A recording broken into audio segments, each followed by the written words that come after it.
ನಗರದ ಜೋಡಿ ರಸ್ತೆಯಲ್ಲಿದ್ದ ಐಡಿಎಸ್ಎಂಟಿ ವಾಣಿಜ್ಯ ಸಂಕೀರ್ಣ ನೆಲಸಮಗೊಳಿಸಲು ಕಾಮಗಾರಿ ಶುಕ್ರವಾರದಿಂದ ಭರದಿಂದ ಸಾಗುತ್ತಿದೆ.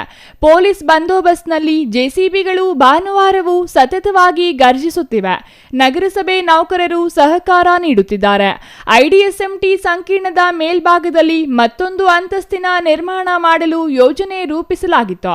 ಆದರೆ ತಾಂತ್ರಿಕ ತಜ್ಞರು ಪರಿಶೀಲಿಸಿ ಕಟ್ಟಡ ತುಂಬಾ ಶಿಥಿಲವಾಗಿದ್ದು ಬಳಕೆಗೆ ಯೋಗ್ಯವಲ್ಲ ಎಂದು 2 ಬಾರಿ ವರದಿ ನೀಡಿದ್ರು. ಹೀಗಾಗಿ ಕಟ್ಟಡವನ್ನು ನೆಲಸಮಗೊಳಿಸಿ ನೂತನ ಕಟ್ಟಡ ನಿರ್ಮಾಣ ತೀರ್ಮಾನ ಕೈಗೊಳ್ಳಲಾಗಿತ್ತು. ಜಿಲ್ಲಾಧಿಕಾರಿ ಜಿ ಪ್ರಭು ನೇತೃತ್ವದಲ್ಲಿ 2 ಬಾರಿ ಸಂಕೀರ್ಣದ ಅಂಗಡಿ ಮಾಲೀಕರೊಂದಿಗೆ ಮಾತುಕತೆ ನಡೆಸಿ ಶೀಘ್ರವಾಗಿ ಅಂಗಡಿಗಳನ್ನು ತೆರವುಗೊಳಿಸಿ ತಾತ್ಕಾಲಿಕ ವ್ಯವಸ್ಥೆ ಮಾಡಿಕೊಳ್ಳಬೇಕೆಂದು ಗಡುವು ನೀಡಿದ್ರು.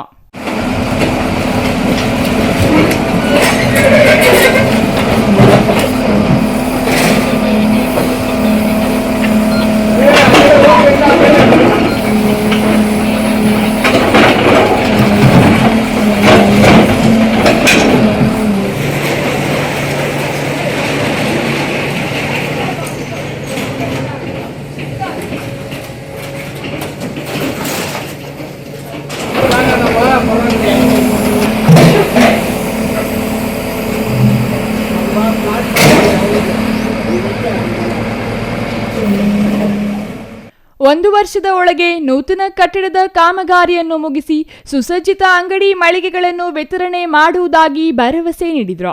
ಕೆಲವರು ಖಾಲಿ ಮಾಡಿದ್ರು, ಮತ್ತೆ ಕೆಲವರು ಖಾಲಿ ಮಾಡುತ್ತಿದ್ರು. ಖಾಲಿ ಮಾಡಿರುವ ಅಂಗಡಿ ಮಳಿಗೆಗಳನ್ನು ನೆಲಸಮಗೊಳಿಸುವ ಕೆಲಸ ಭರದಿಂದ ಸಾಗುತ್ತಿದೆ. ಈಗಿರುವ ಸಂಕೀರ್ಣ 40 ವರ್ಷಗಳಷ್ಟು ಹಳೆಯದ್ದಾಗಿದ್ದು 170 ಅಂಗಡಿ ಮಳಿಗೆಗಳಿದ್ದವು. ಆಧುನಿಕ ತಂತ್ರಜ್ಞಾನಕ್ಕೆ ತಕ್ಕಂತೆ ಸುಮಾರು 30 ಕೋಟಿ ರು ವೆಚ್ಚದಲ್ಲಿ ಹೊಸ ಸಂಕೀರ್ಣವು ನಿರ್ಮಾಣವಾಗಲಿದ್ದು ಸುಮಾರು 300 ಅಂಗಡಿ ಮಳಿಗೆಗಳಿಗೆ ಅವಕಾಶವಾಗಲಿದೆ ಎಂದು ಜಿಲ್ಲಾಧಿಕಾರಿಗಳು ಸಭೆಯಲ್ಲಿ ತಿಳಿಸಿದರು. Imran Khan, CTV news, Chintamani.